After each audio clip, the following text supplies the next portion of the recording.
Amis, bonjour. Nous sommes le dimanche 19 mars de l'an de grâce 1223, 2023. Je m'excuse, j'ai un problème avec les dates en ce moment. Alors, je vous invite à un petit point actu dans ce magnifique site qui est la baie de Douarnenez, sur la réserve de Goulien. Donc quelques mots sur l'actualité, sur le déroulement de ce qui se passe en ce moment. La Ve République a connu un nombre, j'oserais dire incalculable, d'articles 49 alinéa 3 qui permet au chef du gouvernement de passer au-delà du débat parlementaire. Comme vous le savez, constitutionnellement, cet article, quand il est brandi par le gouvernement, donne la possibilité au Parlement de déposer une motion de censure qui, si elle est votée, renverse le gouvernement, constitutionnellement. Alors il faut savoir que dans la Constitution, en fait, rien n'est vraiment précisé sur la manière dont doit se dérouler une motion de censure. Normalement, par courtoisie, le chef du gouvernement présente sa démission au chef de l'État, lequel n'est absolument pas contraint de l'accepter. On va dire que c'est le bon sens, c'est une forme de courtoisie et de respect de la représentativité nationale que d'accepter la démission du gouvernement. Quand bien même le chef de l'État accepte la démission du gouvernement, cela ne l'oblige en rien à changer de Premier ministre. Il peut le renommer aussitôt et former un nouveau gouvernement. De même que l'acceptation de la démission n'est pas immédiate. C'est à la discrétion du chef de l'État. Ça peut prendre plusieurs semaines, voire plusieurs mois. Historiquement, dans l'histoire de la Ve République, qui est en place depuis 1958, une seule motion de censure a donné lieu au renversement du gouvernement. C'était en 1962, sous la présidence, j'ai un problème avec les républiques moi, sous la présidence de De Gaulle. Alors à l'époque, le contexte historique, il était celui-ci, on sortait de la 4e République, qui était un capharnaüm sans nom, c'est-à-dire que les gouvernements étaient renversés tous les 3-6 mois, donc le pays était rendu totalement ingouvernable, parce que c'était le régime des partis politiques, parce que c'était si vous voulez, le pouvoir exécutif était extrêmement faible dans la constitution de la 4e République. C'était vraiment le Parlement qui avait la main mise sur la vie politique. Alors, vous me direz, au demeurant, ça pouvait être très bien, sauf lorsque le Parlement est entre les mains des partis politiques. Et ça donnait lieu à des catastrophes et une cacophonie parlementaire. Donc les gouvernements étaient renversés tous les 4 matins. Quand De Gaulle a été rappelé au pouvoir, il a modifié la Constitution, comme vous le savez, il a fait voter la 5e, avec pour idée de donner une stabilité au pouvoir exécutif. Toutefois,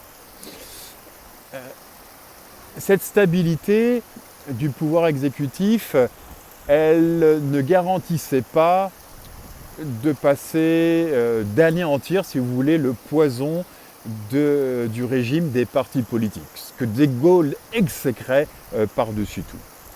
Alors, pour éviter tout cela, il a voulu donner une légitimité populaire au président de la République. Et pour cela, il a donc proposé en 1962 à ce que l'élection du président de la République passe désormais non pas par vote parlementaire, mais tout simplement par le suffrage universel. C'est-à-dire qu'il voulait asseoir la légitimité du chef de l'État sur l'approbation populaire, sur un plébiscite populaire, ce qui lui donnait vraiment une légitimité.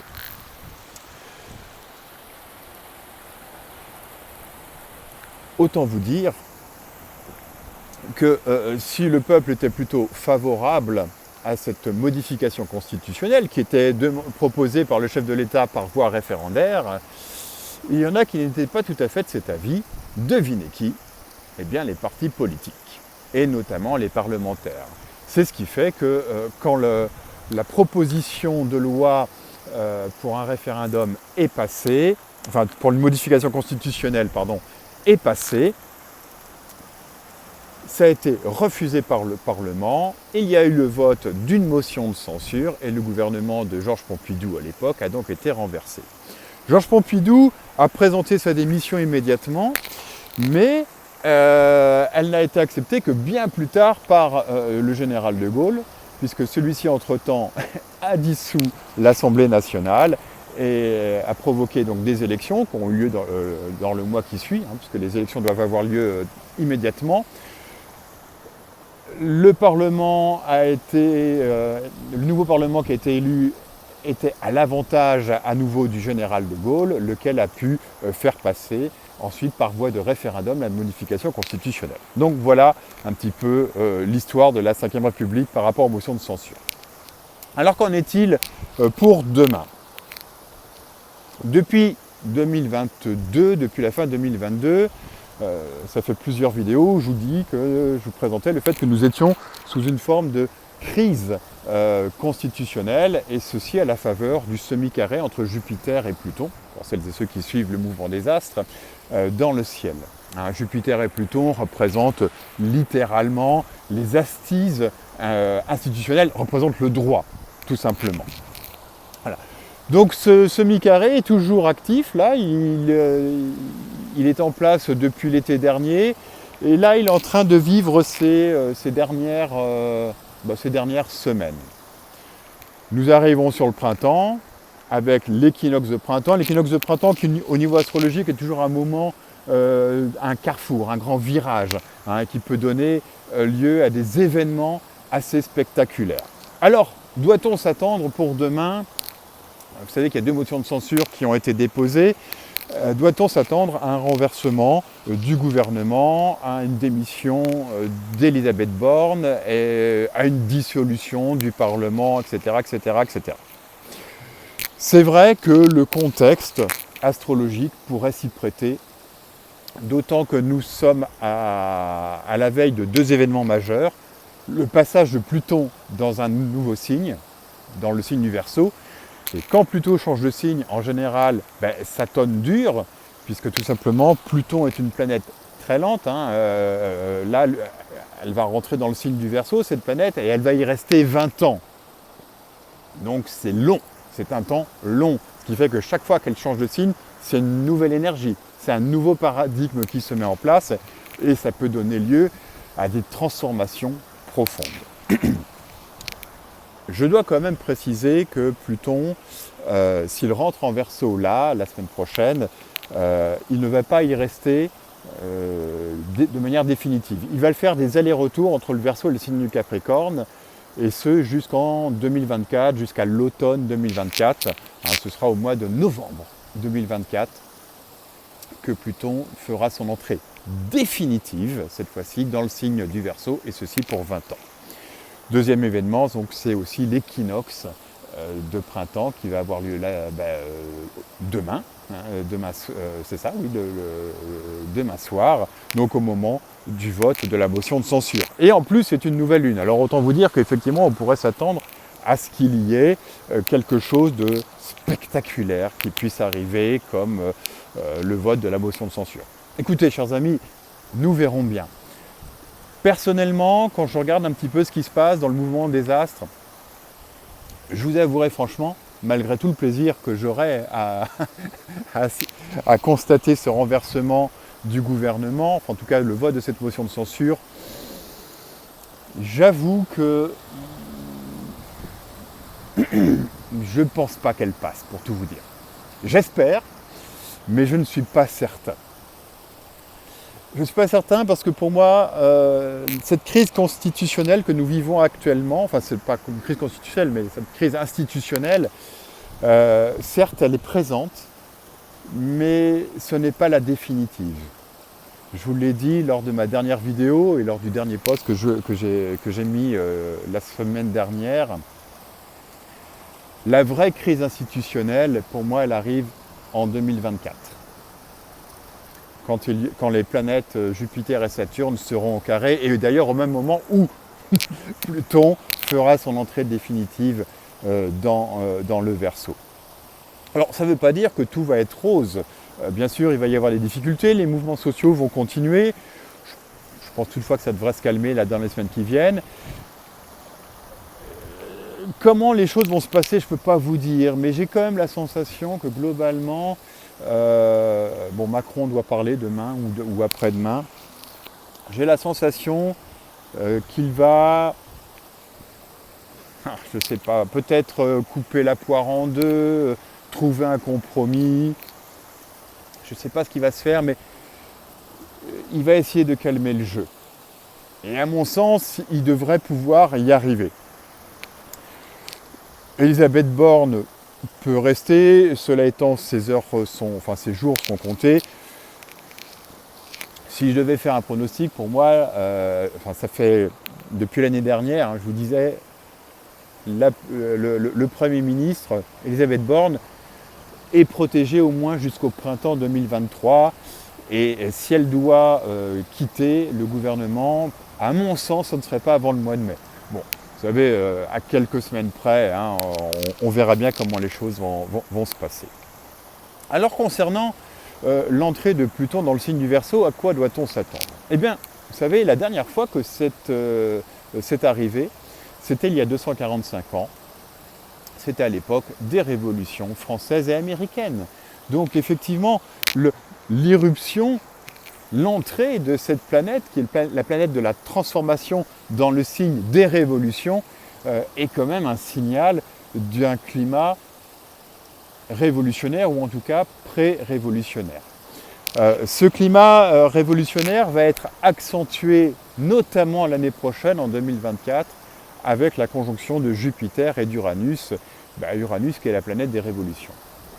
Donc vous voyez, à mon sens, ce qui se passe là maintenant, c'est plutôt les prémices de la tempête. C'est-à-dire qu'à partir de ce printemps, tout va commencer à dégringoler pour les gouvernements mondialistes, pour tous les gouvernements qui sont en place.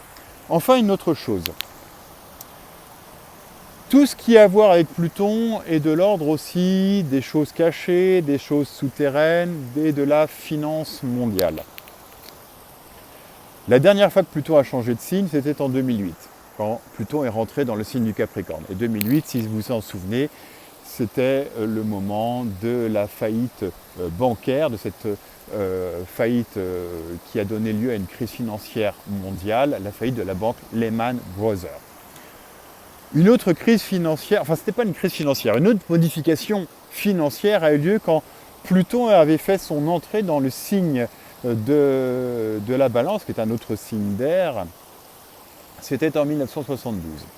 À cette époque-là, je vous retrace le cadre historique, on était en plein dans le système financier américain qui avait été mis en place au lendemain de la Seconde Guerre mondiale à la suite des accords de Bretton Woods, qui réglaient en gros le système mondial financier et économique.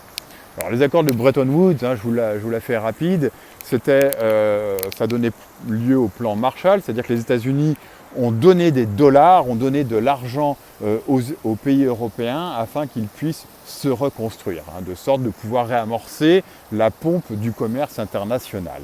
Et pour asseoir cette assise financière, il avait été décidé de mettre un étalon or sur le dollar. C'est-à-dire que le dollar avait une parité fixe vis-à-vis de l'or. Tant de dollars valaient tant d'or. Oui, mais c'était aussi courir un très grand risque. Ce risque était que finalement, à un moment donné, quand les pays auront suffisamment de change, c'est-à-dire de dollars américains, ils demandent du jour au lendemain l'équivalent en or. Et là, ça fout l'Amérique, ça fout la réserve fédérale américaine dans le caca, dans la chienlit.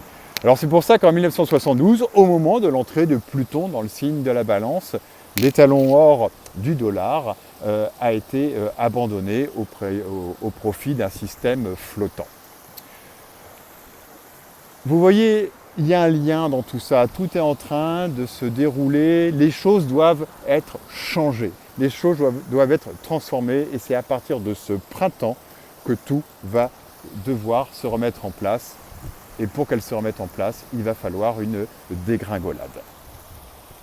En outre, et pour finir sur un plan astrologique, l'entrée de Pluton dans le signe du Verseau va s'accompagner d'un aspect majeur entre la planète Pluton et la planète Jupiter. C'est un carré croissant qui va avoir lieu au mois d'avril, au mois de mai prochain, qui va renforcer ce climat un peu plutonien où les choses sont latentes, les choses sont en train de se pourrir.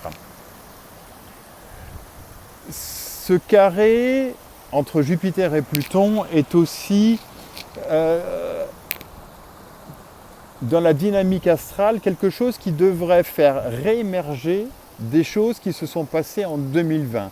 C'est-à-dire que des choses qui ont été tenues secrètes en 2020, donc à l'époque de la crise et de la gestion de la crise sanitaire, devraient commencer à voir le jour. C'est déjà le cas, vous me direz, mais ça va s'accentuer et je pense que c'est maintenant qu'un certain nombre de scandales vont vraiment éclater au grand jour et